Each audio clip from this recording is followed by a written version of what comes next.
Good evening and very warm welcome to our Grassroots Weekender show. This show is being recorded on Monday, just previously gone. This will be out on Friday, Good Friday, because I'm in Spain. So I'm back in the studio once again, Mal, and there's even more changes. We've got a new desktop. I'm shocked, but I've said to Mal, it's brilliant. I think it's a great idea. I've got my favourite little figure next to me. When I've explained the marketing employee behind it, Dan's made up with it, he understands. Yeah. But we're not giving anything away yet, Dan. I've just got my favourite character next to me, little linesman, and I say when he gets enough, chuck at one of the players and knock him over. Yeah, and plus the fact, Dan, it's been, you know what's been going on behind the scenes over the REFspect. It's not just about us turning up on the 18th, 19th, even the midweek games and then the following weekend. It's the work that's gone in behind. You've been involved, and it's even the press release and the poster. Yeah, they're out now, so... They're out now, but the work that goes in, honestly, you've got to bear with us, and, you know, this is what we say to grassroots football, all of you, just get involved with everything that we're doing and what we're working on as well. It's just unbelievable. Dan has seen a lot of changes. The owl is set up, we know, don't we, Dan? Yes. All the cameras are set up. Peter is working very, very hard on the software. So when Dan comes back from Spain, all the software will be ready to go, rock and roll, and we'll be ready for the guests to come in, won't we? And it's been worth the wait. As Peter says, get everything 100% right and then go from there. But the idea is I've just filled Dan in with a few of them that Peter's got, our tech expert, and then Dan, once it's all set up, young Dan will be taking over and we'll have a team of editors, mixers, you name it. We're really going to go and take the boat further, aren't we? We're going to really go with the grassroots football and on our voice box.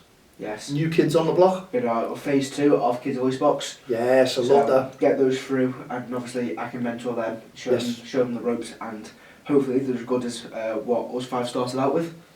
And we'll have Jaden in as well. We've messaged Jaden. Doing very well, Dan, isn't he? He was apparently on TNT Sport as well, wrestling. I always say it's a fiddle and Dan laughs at it, Jaden laughs at it. But maybe when he comes in, because he did break his shoulder, didn't he? I think it was his collarbone, yeah. Yeah, in training, so maybe it's not all that fiddle, but if you land wrong, you pay the consequences. Yeah. So we can't wait to get Jaden back. He's just waiting because he's not seen this podcast studio at all since he went away training, has he? Been maybe 6 months at least. And also, you're going to love this, Wayne was in touch with me yesterday. Oh wow. And I've invited him, when it's all done, to come in and see it and meet you. So there's one added to the list then. And Jaden. And he said, get us a poster, we'll put it up on Cardinal Heaton. We'll get it where all our teams are playing. Yeah. So JFA, thanks very, very much. And Wayne, promoting the REFspect Awareness Weekend. Now, can you remember all the dates, Dan? I'm going to give him my best shot. Here we go. So it's the 18th and 19th, which is obviously the weekend of the Merseyside Derby, and also the battle for the championship trophy of City versus Arsenal. That's after the derby. Then you go to the following weekend. It's the 25th and the 26th. And the Friday you've got midweek. And the Friday we do have a midweek fixture.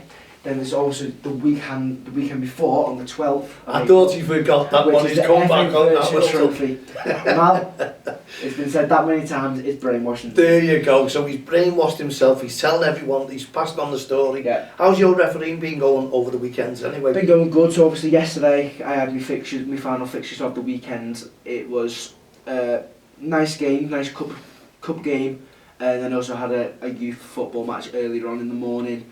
Got him out of the way, and then obviously spent time with my family in the afternoon. But the games itself, lovely. I think one of them was 3-0 and the other was 2-2 and decided on penalties. So personally, two great games of football. I had the younger age group constantly battling. Great game of football. The same the adults game. It was 2-0 at one point, brought it back to 2-2, and you know what? They didn't give up, and the team who obviously came from 2-0 down ended up winning on penalties. Going back to Saturday, 2 youth games again, no hassle whatsoever. I was on the line for one, centre for the other. Blew me whistle, 2 games of football to me. No hassle, no no verbal abuse, no Loads of physical abuse, respect. all respecting, yep. Not a harmful word is said in any wrong direction. Isn't that what we want? Yeah. And if the kids and the teams and everyone else, like yourself, everyone's enjoying it, then that's what it's all about. Yeah. We've just been off here. We've just been discussing about the new fans. It's not just Liverpool County FA coming It's all out. over. It's all over. And the new fans that are coming out, or not new fans, these are about clubs that have already been fined, clubs that are being banned, parents or spectators. Yeah, they're all working. You see them, everyone's seeing the posters and everyone's making a comment on them. But we've got to start somewhere, surely. We do. So the most recent one by Liverpool County FA, there was a £130 fine distributed to a grassroots club whose parent threatened a referee at an under-9s fixture. So these children are in year 3 or year 4 in school, and their parents are the ones causing trouble. Not between the players and the referees, not between the coaches and the referee, the parents. So that club in issue, it's obviously not been named obviously by the FA or anyone, but they've been fined £130. People obviously oppose that, but from my own opinion, I think, like Mal said, it's from somewhere. At least something's been done, and that £130 fine is a warning now. These are deterrents. That's a strong warning. Do that again, and that can just increase, because you know what the punishment for a minor incident like that could be. So if you do something more major, more causing more issues, you're going to suspended, banned. Well, I know there's some organisations saying it's not enough. This shouldn't happen. There should be more done. If you start verbally abusing and showing aggressive behaviour towards a referee. Now, this has been going on for years, and my honest opinion, we've been bringing the communities together since 2003, and all we're trying to do is portray the message about good behaviour, simple as that, and have a zero tolerance towards verbal abuse, aggressive behaviour, racist comments and bullying. That's what Don't Cross the Line is all about. Young Dan, through Don't Cross the Line, decided to take up the whistle. And as a young referee, he's getting really, really massive, superb compliments. He's been through a little bit of verbal abuse himself, not as much as what it was years ago. But these organisations are slating the county FAs, the FAs for doing something. I think, what did they want to do? Teams kicked out, stop the kids playing. It's not all the kids, it's only a minority of people causing offences. Yes, take action against them. But also, they are supporting referees, and we've got to turn around and say, at least something's getting done towards this. We can go out and we can say, look, don't get your club banned. It is a massive deterrent. So I've got some more ammunition, like Dan has as well, to use against these parents and spectators irate. These are the ones, because as we say, they're only the minority. It's not the majority. So we've got to get that right. The facts have got to be right, and we've got to start standing up and supporting the action that they're taking. And don't get, as Dan just said there, it's a start. The posters are out there to heed the warning. These fines will get bigger, these bans will get larger. You can see it. And all we're trying to do, along with the FA, county FAs and referees as well, is make them aware that something is being done. What did he do? Stand back and say, we're not doing anything? You could say, okay, let's ban them, let's £1,000 fine. That probably will come up, but you've got to start from scratch and build it up. I believe there has been like a 15-month ban for someone as well. I think it was an assault. There was a video clip a couple of weeks ago. If you've seen it, it's disgusting. Not sure where it was, but I'm not sure if it was quite local to here. It was a under 11s fixture, and 2 sets of parents involving the coaches entered the field of play and had a brawl. Nothing even between the players in this situation. Parents came on and fought each other. And you've got to take into consideration, you just said parents. These managers who are volunteers, they don't know what's going to happen. They're also parents as well. Yeah, and they're thinking, wow. And because they're in charge of the team, they get a fine of failing to control their parents on games like this. Which you have to turn around and say, where do you draw the line as well? Because you don't know what's going to happen. We don't know what's going to happen when Dan walks out the door, I walk out the door. We just don't know. This is life. And that manager or coach or whoever it is has not been aware of what's going to happen. He wants to stop it, and he's probably tried to stop it, or she has tried to stop it. Where do we draw the line? We've got to all work together, and as we have, as a circle of friends, we don't cross the line. And when we go out on our trips and visit people, we just portray the message about good tolerance, good behaviour, and that's all you can do. Sports personship. The reason we say that, Dan, is because we've got girls now playing in football, so we can't go sportsmanship now, can we? Things change, society, this is how it's just showing respect within the sport, isn't it? It's not gamesmanship, it's not sport, like you say, sportsship. It's football at the end of the day. We're there for a game of football. Follow the rules, abide the laws, and respect each other. That's what football's about. And I don't think the county FAs or the FA should be slated for taking action. 100%. Yes, They shouldn't be. No, it could. You could have some more fines. You could have some more longer bans, but they are coming, and it's just a deterrent to say, look, this is what we're doing. It's to get into your mind, like we do. We are that, you get fined. We're the CCTV, don't cross the line, of grassroots football. When we're there, we're the VAR from the sidelines. Yes, nothing happens, but when you walk away, all hell breaks loose. And all it is awareness. People realise, wow, there's Mal, there's Dan. Respect, oh, I'll have to control myself. I'll shut up now, and that does happen. So there is deterrence, and this is what these posters are. Yeah, it's only a poster, but they are taking action. At least they're doing something. So the good people of grassroots football, the people who go there and support and encourage, they're very, very welcome. The irate parents, spectators, stay at home, do yourself a favour, and don't get this ban.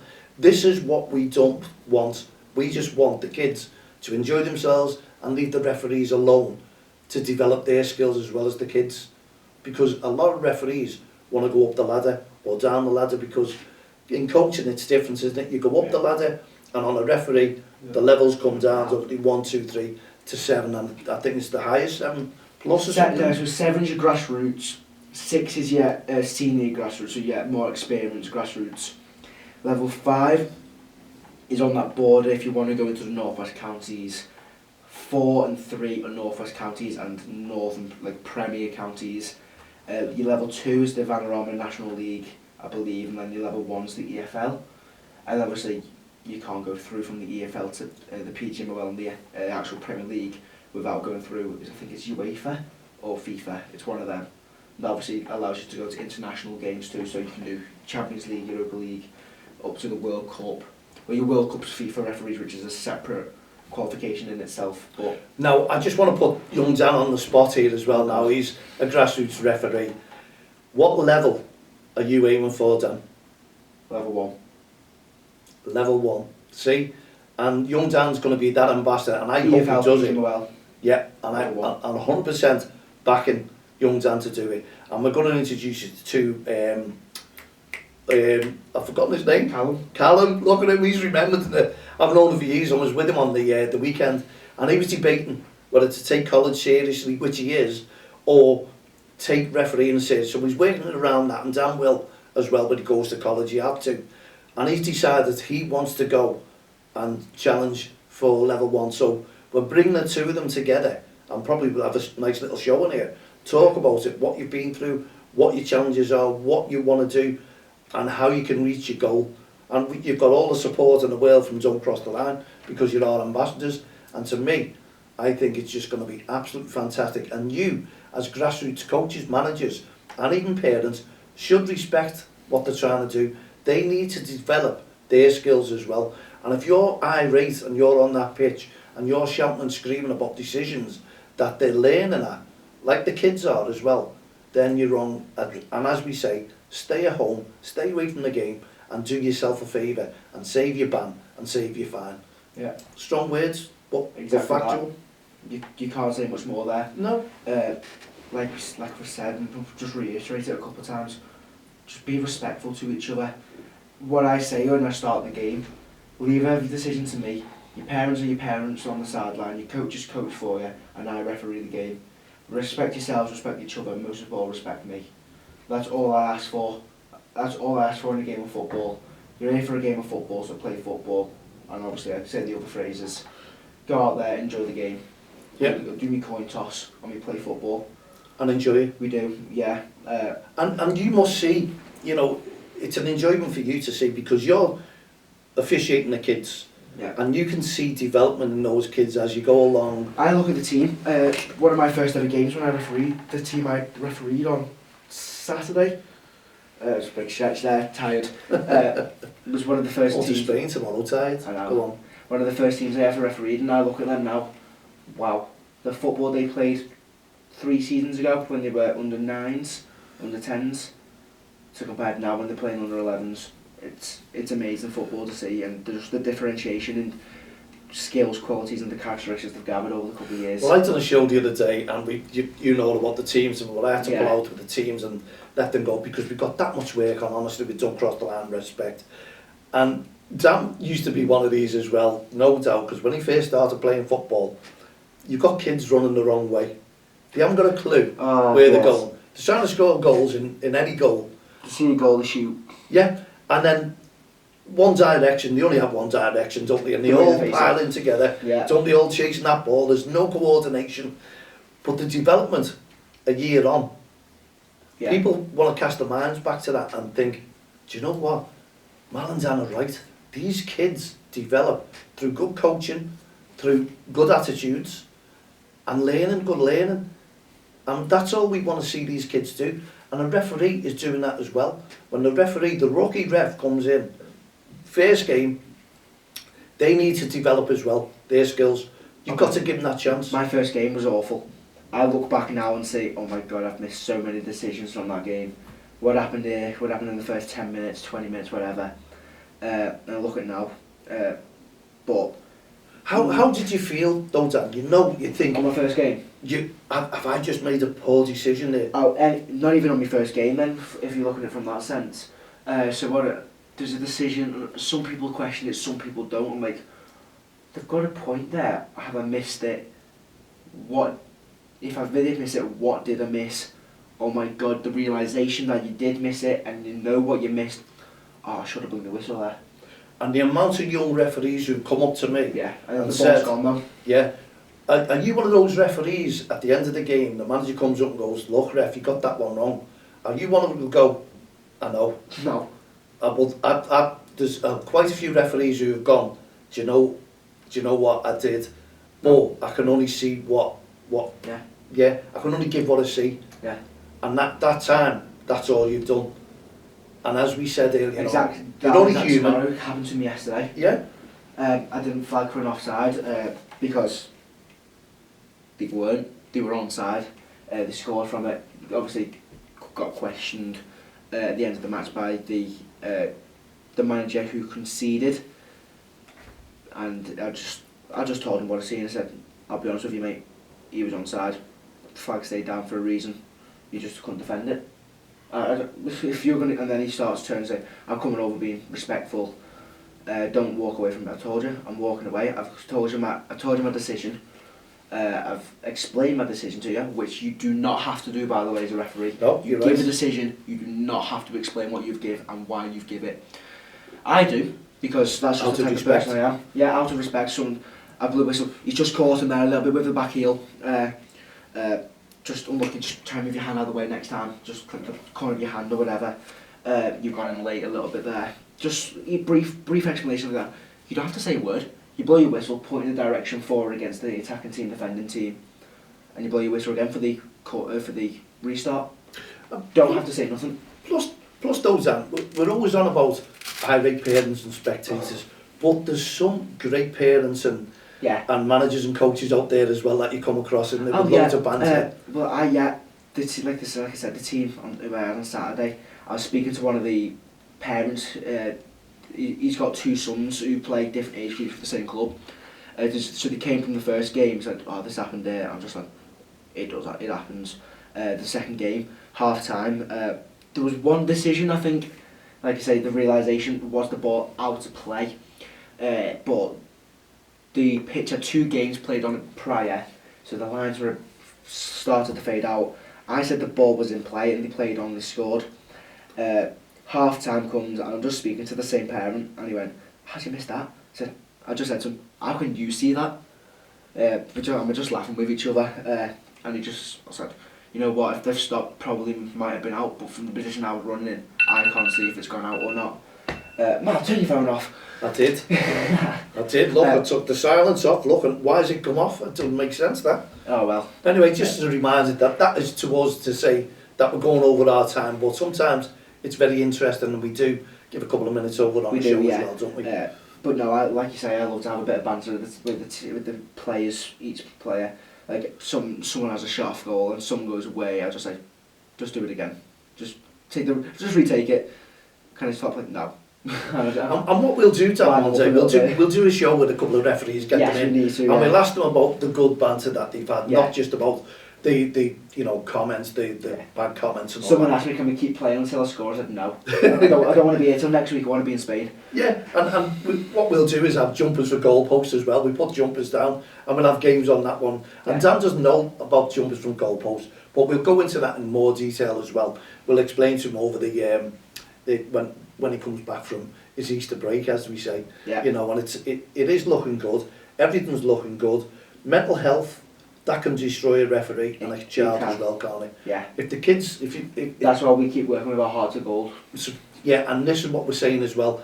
If you're out there and you're giving out verbal abuse or showing aggressive behaviour, think of the kids who are suffering. Think of the kids who are having mental health struggles. Think of the referees who are out there as well. And they're out there to try and get a bit of fresh air and get the thoughts off what's happening in their life sometimes. They're trying to make a difference, and the kids are trying to make a difference as well. So no one knows what's going on in people's minds. They'll always put a brave show on, brave face, and we see that many stories about people doing different organisations making difference within grassroots football, within communities. They're making a difference because they've been through something that's really, it's turmoil in their lives, and they want to make a difference, and we want to try and give those kids a chance, give them a voice, give them confidence, build the confidence. And this is why we were talking earlier on with Don't Cross the Line. We don't want to see them going out and playing football or going out and trying to officiate, not coming back to a game because of the mental health struggles and the aggro that they're getting from spectators and parents from the sidelines. So with our mental health, one step ahead on mental health, and our Lean On Me choir, with Dan as well, we can make a difference. So this is all we're asking you, whenever you're going out at grassroots football, like this weekend, if you've got tournaments, you've got league fixtures, a lot cancelled. Loads of league cancelled for Easter, but and the Grand National as well. And the Grand National, but they've replaced that with tournaments and stuff, haven't they? Yeah. So just take a step back, count to 10. If you think that referee has got a decision wrong, you don't have to comment, because you don't comment on the mistakes that the kids make as well. And that referee doesn't either. So you've got to look at it in they don't tell you how to play football, how to coach. They just go on and do the laws of the game. Give them respect that they deserve, and get behind our REFspect awareness campaign. Yeah. It's come April 12th, 18th, 19th, 25th, 26th of April 2026. Be there and be square. And also midweek games, don't forget. So, from myself and myself, Dan, I'll see you when I get back from Spain, and Mal will see you in the next couple of days. Yes, have a great Easter. Happy Easter to all. I'm sure Dan's wishing you all plenty of cracking Easter eggs and cracking jokes as well over the Easter period. But we'll be back. Mal thinks he's funny, he's got no jokes with him. I know, there you go. I've wrote them all down, I can't find them anyway. We'll see you on Friday, Good Friday, with this recorded show. Then I'll be back on the Saturday and Sunday, and I'll catch up with you out and about on the field of play. Yeah. Make sure you take this with you, and I'll be talking and asking you questions. And also we'll do our ref plan as well. Chance to win something for your club. We'll see you soon. Take it easy. Good night, God bless.